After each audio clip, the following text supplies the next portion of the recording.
Mohon perhatian, tekan tombol subscribe. Terima kasih atas perhatiannya.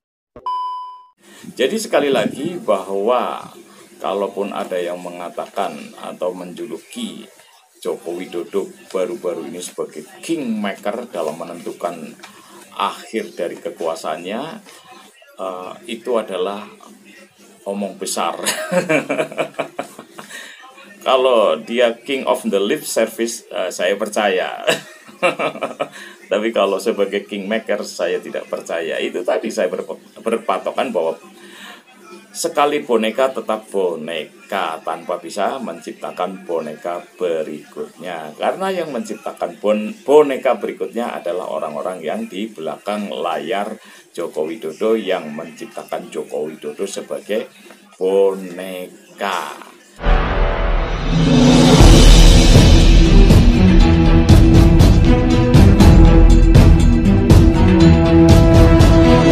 Saya Yadi Muhammad, driver online Depok.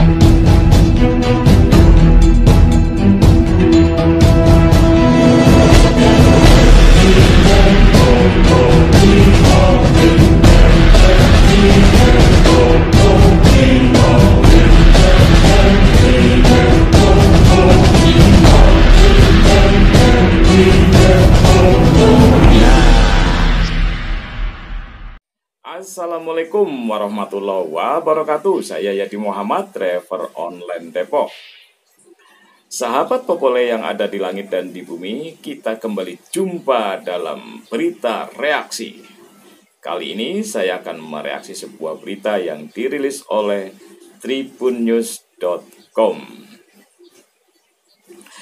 Prabowo Subianto akui dapat titipan besar saat Jokowi panggil 6 ketum parpol ke Istana Merdeka. Kira-kira apa ya titipan besar ini? Kalau menurut saya ya titipan besar itu ya sekaitan dengan kekuasaan rejim Joko Widodo selama 2 periode. Lah, kenapa harus dititip-titipkan segala ya? Kalau ada kalimat atau kata-kata titipan, itu kan berarti yang dititipkan ini harus dijaga. Artinya memang kalau nggak dititipkan tidak aman. Ya, seperti kita ketahui bahwa rejim Jokowi ini kan selama berkuasa kan tidak amanah, banyak melanggar konstitusi, banyak melakukan pelanggaran HAM, termasuk pelanggaran HAM berat. Terus ya salah satunya ya juga sebagai pemimpin yang tidak amanah. Karena itu dia merasa ketakutan yang amat luar biasa andai kata dirinya dan gerbong rezim ini segera lengser pada 2024. Dan bukan tidak mungkin rezim penggantinya, andai kata tidak ada kalimat dititipin, bisa saja akan mengorek-ngorek atau mengungkit-ungkit semua kesalahan yang dilakukan oleh rezim Joko Widodo. Nah, dan kebetulan Prabowo Subianto ini kan disebut-sebut bakal nyapres, mengikuti jejak dari Anies Rashid Baswedan dan Ganjar Pranowo. Lah, pertanyaannya kenapa Joko Widodo tidak menitipkan kepada Ganjar Pranowo, padahal sebelumnya dia sudah mengendorse dengan kalimat yang cukup populer, yaitu si rambut putih dan berkerut keningnya. Dan terlebih ketika Megawati mengusung dan menetapkan Ganjar Pranowo sebagai capres usungan PDIP pada Jumat 21 April yang bertepatan dengan Hari Raya Idul Fitri, Joko Widodo kan turut serta di dalamnya. Kenapa nggak dititipkan kepada Ganjar Pranowo misalnya? Atau katakanlah kalau memang Ganjar Pranowo bukan ketua umum partai, ya titipkan saja kepada Megawati. Jadi pertanyaan-pertanyaan itulah yang mengemuka. Kenapa harus Prabowo Subianto? Jadi kita juga menduga bahwa sebetulnya sejak tahun 2014 Pilpres saat itu memang hubungan Joko Widodo dengan Prabowo Subianto sebetulnya harmoni-harmoni saja. Tidak ada masalah. Kalaupun di permukaan seolah-olah terjadi pertentangan yang maha dahsyat sampai Prabowo Subianto menggebrak-gebrak podium, ya itu sesuatu yang lumrah saja, karena memang perlunya ada sandiwara dalam sebuah politik dalam merebut kekuasaan. Toh buktinya saat Prabowo Subianto dikalahkan oleh kubunya Joko Widodo, akhirnya Prabowo memilih untuk ikut bergabung dalam gerbong Joko Widodo.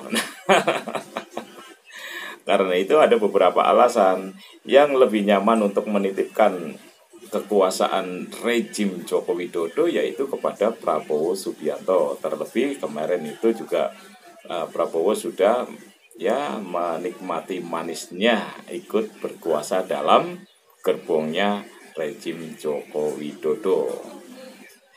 Baik, kita lanjutkan. Tribunvideo.com. Presiden Joko Widodo mengundang 6 ketua umum partai politik di Istana Merdeka Selasa 2 Mei malam. Dalam pertemuan tersebut, Ketua Umum Partai Gerindra Prabowo Subianto mengaku mendapat titipan besar dari Jokowi. Lantas apa yang menjadi titipan besar dari Jokowi untuk Prabowo? Diketahui pertemuan antara Jokowi dengan 6 ketua umum parpol berlangsung selama 3 jam di Istana Merdeka. Prabowo mengaku ia mendapat titipan besar dari Jokowi. Adapun titipan besar itu terkait Pilpres 2024. Meski begitu, Prabowo tak membeberkan lebih rinci terkait titipan besar yang ia maksud. Orang nomor 1 di Partai Gerindra itu hanya membeberkan sedikit pembicaraan antara ketum parpol dan Jokowi. Adapun pertemuan 3 jam itu membahas mengenai masa depan Indonesia.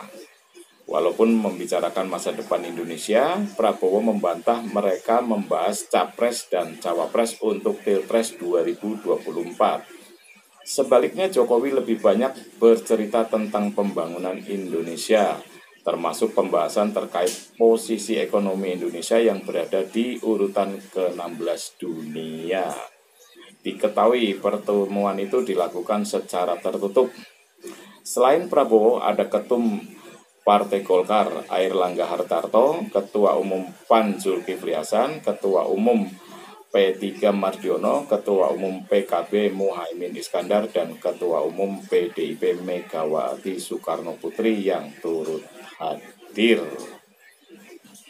Nah, sekali lagi titipan yang disampaikan kepada Prabowo Subianto dari Joko Widodo ini memang sekaitan dengan kekuasaan rejim Jokowi. Artinya yang dititipkan itu bukan semata-mata hanya sosok Joko Widodo saja, melainkan satu gerbong, yaitu rejim Joko Widodo yang sudah berkuasa selama 2 periode. Nah, kemudian apakah kita yakin bahwa ini adalah inisiatif dari Joko Widodo untuk menitipkan kekuasaannya kepada Prabowo Subianto? Nah, saya cenderung bahwa ini bukan inisiatif Joko Widodo murni. Ya, karena di belakang layar Joko Widodo ini, atau di belakang layar kekuasaan Joko Widodo ini, ada yang berperan sangat luas dan leluasa dan tanpa bisa disentuh oleh siapapun termasuk hukum di negeri ini, yaitu peran oligarki atau penyandang dana selama kepemimpinannya Joko Widodo. Karena itu bahwa Joko Widodo juga mendapat titipan pesan dari orang-orang yang di belakang layar tadi, yaitu oligarki. Mengingat ketakutan yang dirasakan oleh Joko Widodo pun dialami oleh oligarki. Karena bukan tidak mungkin kecurangan-kecurangan, kelicikan-kelicikan, kebiadaban-kebiadaban, dan perbuatan melanggar hukum serta labrak konstitusi ini akan segera diungkit oleh rejim berikutnya. Karena itu dia berpesan atau dia titip pesan kepada Joko Widodo untuk diteruskan titipannya kepada Prabowo Subianto yang dinilai insya Allah bisa memegang amanah mengenai titipan itu kalau Prabowo berkuasa nanti. Bagaimana kalau tidak berkuasa? Walau alam bisawab, ya bisa jadi bahwa Joko Widodo dan kroni-kroninya tidak akan aman hidup di negeri ini. Mengingat bahwa rejim berikutnya akan memburu segala kelakuan atau perilaku politiknya selama berkuasa. Nah, soal titip menitip ini juga saya kok jadi ragu bahwa kemarin itu ada yang mengatakan Joko Widodo ini adalah kingmaker, yaitu yang beranjang sana, berinisiatif sini.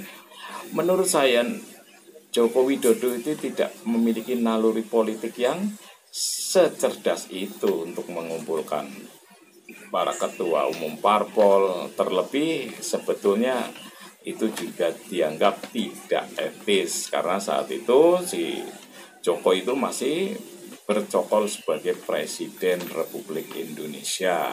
Nah, karena itu menurut saya bahwa inisiatif yang dilakukan untuk mengumpulkan 5 parpol sebelum PDIP bergabung pada pertemuan Selasa lalu itu, yang akhirnya dilanjutkan dengan pertemuan 6 parpol di Istana Merdeka, itu adalah inisiatif dari orang-orang di belakang layar Joko Widodo.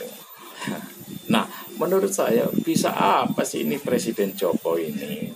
Mengingat kita sudah tahu dari pertama berkuasanya Joko Widodo pada tahun 2014 bahwa bukankah Joko Widodo hanya sebatas petugas partai?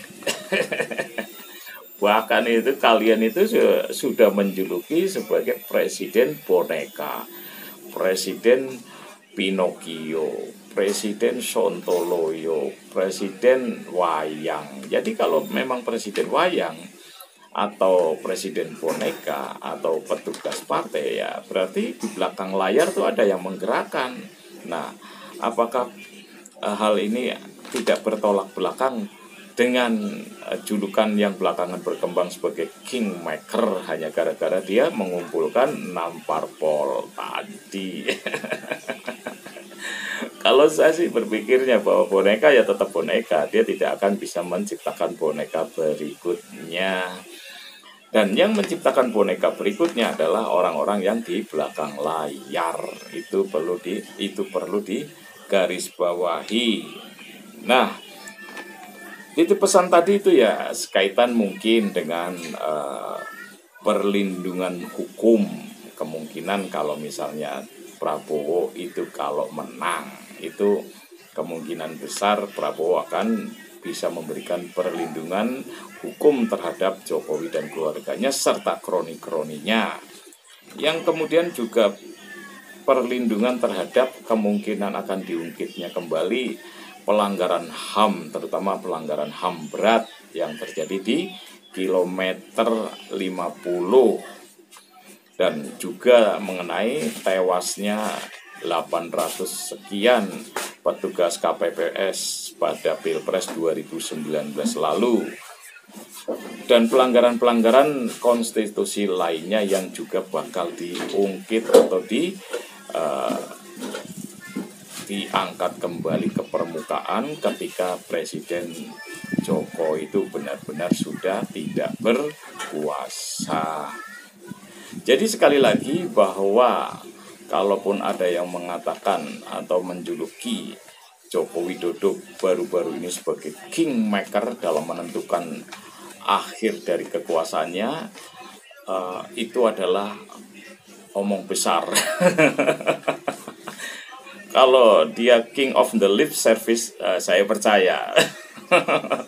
Tapi kalau sebagai kingmaker, saya tidak percaya. Itu tadi saya berpatokan bahwa sekali boneka tetap boneka, tanpa bisa menciptakan boneka berikutnya. Karena yang menciptakan boneka berikutnya adalah orang-orang yang di belakang layar Joko Widodo, yang menciptakan Joko Widodo sebagai boneka. Itu perlu digarisbawahi. Nah, mungkin itu aja dari saya, Yadi Muhammad. Wabillahi taufik walhidayah. Wassalamualaikum warahmatullahi wabarakatuh.